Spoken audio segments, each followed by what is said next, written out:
नमस्कार। क्या आपको कमर में दर्द है?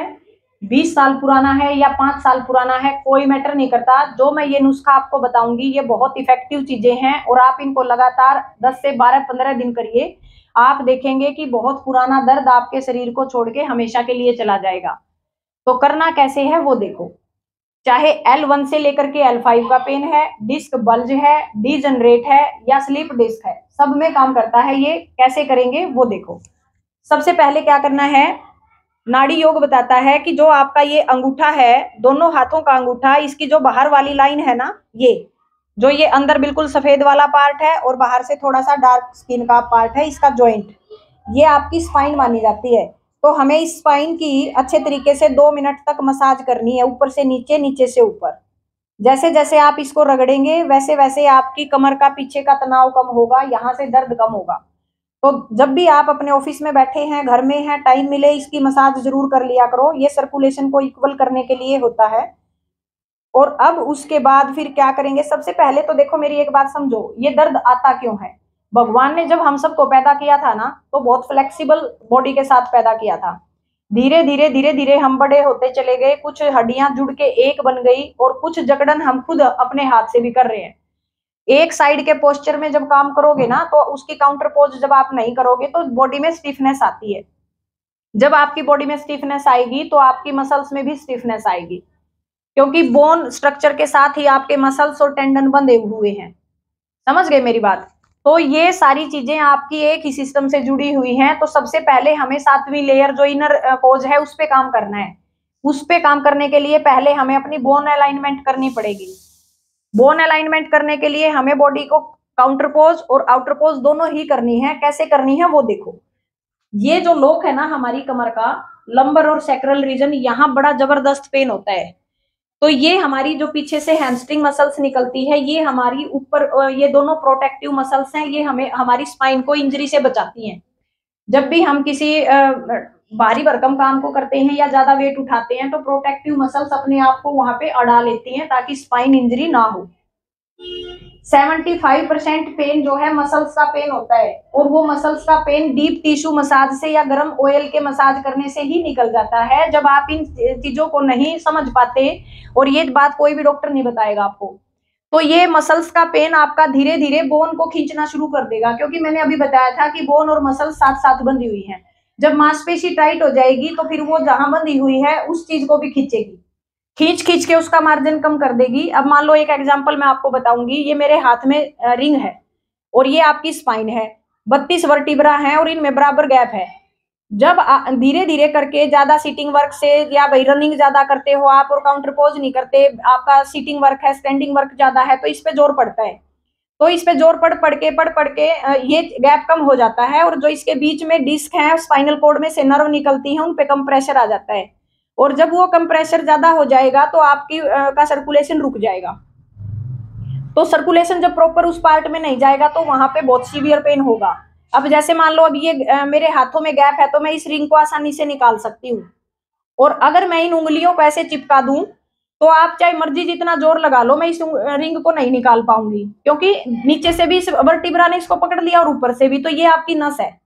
तो हम क्या करते हैं, बोन अलाइनमेंट करते हैं। हम इनको अपने हाथ से, इसको जिसको काइरोप्रैक्टर बोला जाता है, वो इनमें वापस अपना मार्जिन बना देता है। ये तो है किसी एक्सपर्ट काइरोप्रैक्टर से अपनी बोन अलाइनमेंट कराना। अब आप मेरे पास नहीं आ सकते, तो आपकी मैं मदद कर रही हूँ हर प्रकार से, यूट्यूब चैनल के माध्यम से भी, फेसबुक से भी, इंस्टाग्राम से भी, कि ताकि आप घर बैठे ठीक हो सके। उसके लिए आपको क्या करना पड़ेगा, देखो, एक तो होती है बिल्कुल शॉर्ट्स वीडियो, उसमें तो हम छोटी मोटी बातें बताते हैं, वो इतनी इफेक्टिव नहीं होती। जब आप उसकी डिटेल जानोगे तो आपको प्रॉपर वीडियो देख के फॉलो करनी पड़ेगी, तो आप अपने डॉक्टर खुद बन जाओगे। और इसके लिए आपको मेरे यूट्यूब चैनल बिना दवाई स्वास्थ्य की कमाई पे जाकर के अपना उस बीमारी से रिलेटेड प्रॉपर वीडियो देख के उसको फॉलो करना पड़ेगा, तभी आप ठीक होगे। तो अब मैं क्या करूंगी, मैं इसको आपको ही सिखाऊंगी कि आप अपने वर्टिब्रा के बीच के गैप को कैसे ठीक कर सकते हैं। अब आइए मेरे साथ, कैसे कर सकते हैं। सबसे पहले आपको अपने पैरों में 1 से 1.25 फीट का फासला रखना है, ताकि बैलेंस ना बिगड़े। और फिर यहाँ लंबर और सैक्रल के जोड़ के ऊपर, यहाँ अपने दोनों हाथों की उंगलियों का दबाव डालेंगे। अगर आप इन हाथों को यहाँ रखेंगे तो ये वर्टिब्रा प्रेशराइज होके यहाँ से इंजरी हो सकती है। तो हमें यहाँ दबाव डालना है, सपोर्ट देनी है। श्वास भरते हुए आपको घुटने सीधे रखते हुए पीछे की तरफ झुकना है, आराम से जितना झुक सकते हैं, और फिर आपको सीधा खड़ा होना है, क्योंकि डॉक्टर ने आपको बोला होगा कि आपको आगे नहीं झुकना, पीछे नहीं झुकना, तो अकड़ा हुआ शरीर है, एकदम से आप नीचे नहीं झुका सकते, पहले आपको बैक साइड की बेंडिंग खोलनी है। जब आप पीछे झुकना शुरू कर दोगे ना, तो आप उतना ही आगे भी झुकना शुरू कर दोगे, शरीर इतना ही पीछे खुलता है, इतना ही आगे खुलता है। अब देखिए, इनहेल करते हुए बैक बैंड और एक्सहेल करते हुए फॉरवर्ड बैंड। ये गर्दन आपकी सामने, घुटने बिल्कुल स्ट्रेट, 90 डिग्री के एंगल पे रुकिए और दोनों हाथों की उंगलियों की फिंगर की जो ग्रिप है वो बना के रखिए अच्छे से। फिर से इनहेल बैक बैंड और एक्सहेल फॉरवर्ड बैंड। इसको आप 10 बार कर सकते हैं, और उसके बाद जब 10वीं बार आपका नंबर आए तो आपको इनहेल करके बैक बैंड एंड होल्ड, यहां पर 10 सेकेंड होल्ड करिए, और उसके बाद फिर एक्सहेल करते हुए अपने हाथों को छोड़ दीजिए और धीरे धीरे आपको आगे की तरफ झुकना है। ये बिल्कुल ढीला शरीर छोड़ते हुए, घबराना नहीं, डरना नहीं, बिल्कुल डरने की जरूरत नहीं है। डॉक्टर ने आपको डरा रखा है कि आपको आगे नहीं झुकना, जब आपको वो डराएंगे तभी तो आपकी स्पाइन सर्जरी करेंगे ना। अगर वो ये बात बता दें कि आप आगे पीछे झुक जाओ, तो उनको पता है कि झुकने से इनके दर्द निकल जाएंगे, तो तुम्हारे पास सर्जरी करवाने कौन आएगा। ये सांस के साथ शरीर खुलता है। बस ध्यान रहे आपकी ये घुटने जो है सीधे रहें, और फिर डेली जब आप इस अभ्यास को करेंगे तो आप देखेंगे 10वें 12वें दिन आपका जो सबसे बड़ा जोड़ है लंबर सैक्रल का, ये खुल जाएगा, और मेरी तरह ही आप भी अपना सिर टच करवा सकते हैं। जिस दिन आप 90 डिग्री के एंगल पे अपनी कमर को खोल दोगे ना, उस दिन चाहे आप दंगल कर लेना, ठीक है। बस ये शरीर खोल लो अपनी मेहनत से, डेडिकेशन से, फिर आपको सामने देखना है और धीरे धीरे वापिस आना है,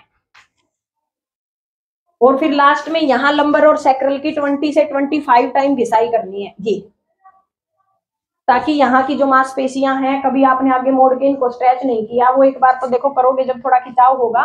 गर्म पानी की बोतल से भी सिकाई कर सकते हो, या गर्म पानी किसी टब में डाल के उसमें बैठ भी सकते हो आप देखेंगे आपकी कमर का दर्द हमेशा के लिए गायब, और जिनके ऑपरेशन बोल रखे हैं वो भी करेंगे चीज, और फिर मेरे को कमेंट करके बताना कि आपको कितना रिजल्ट मिला।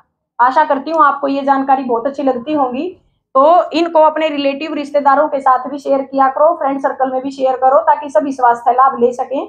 और हमारे YouTube चैनल को जरूर सब्सक्राइब करो और बेल आइकन दबाना ना भूलो, और इसको भी इंस्टाग्राम की तरह बिल्कुल बूस्ट कर दूं हमारे YouTube चैनल को भी। Thank you very much.